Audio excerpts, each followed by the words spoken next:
My name is Kara Alaimo. I am a professor of communication at Fairleigh Dickinson University and author of the book Over the Influence: Why Social Media is Toxic for Women and Girls and How We Can Take It Back. There's this old saying that we write the books that we need to read. And I was initially motivated to write this book because I was trying to figure out how I would handle the social media use of my own young daughters. And I've been writing about this topic for many years in opinion and analysis pieces for CNN. So after I finished the book, I went for a walk with my CNN editor at the time, and she and I basically had a big laugh about the fact that I had been so naive and had thought that my biggest problem was going to be handling my own daughter's use of social media. Because the shocking realization that I came to when I was researching this book is that I think what's happening on social media is making the offline world more dangerous for women and girls.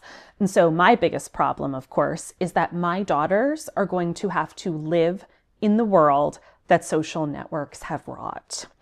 And in Over the Influence, I follow the arc of a woman's life from the teen years when they first start using Instagram and TikTok, to online dating, to how we parent our children, to our careers. And I look at how social media is impacting every single aspect of it. And then every chapter ends with a section called What We Can Do About It, what we can do as users and as parents, and what we can demand from lawmakers and tech companies in order to solve these problems. So my first chapter is called Girl Meets Instagram, and it looks at what happens when girls use social media for the first time. We know that girls often spend more time on social media than boys, and are very interested in relationships and are often spending time on visually oriented platforms like Instagram, where everyone is focused on bodies and appearances.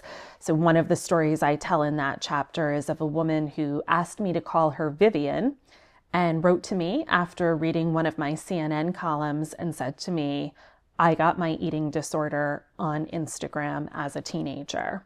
Vivian was young when Instagram launched. She was 15 years old. She was an early adopter and was really into yoga. So one day she posted a picture of herself doing a handstand, and that picture was picked up by a so-called Fitspo or fitness inspiration page, which sucked her down a rabbit hole of toxic Fitspiration content. And now, as a woman in her 20s, she continues to struggle with an eating disorder, of course, even after years of intensive treatment. And she also works as a physical trainer. And she told me that often her clients will take out Instagram, show her pictures of the so-called Instagram body, which she and I know can usually only be achieved through surgery. And they'll say, I want to look like that. So in this first chapter, I offer loads of advice to parents of kids of really all genders about how they can handle their kids' use of social media. And I've been traveling the country talking to parents and students and teachers about how to handle kids' social media use with practical tips. But I also look at everything in this book from how dangerous online dating can be to why the lives of influencers are nowhere near as glamorous as they may appear, to why when women use social networks to try to bolster our careers, we often end up with fewer followers, fewer likes, and fewer retweets than men in our fields because of good old-fashioned bias. When people look for an expert, they look to men, often white men.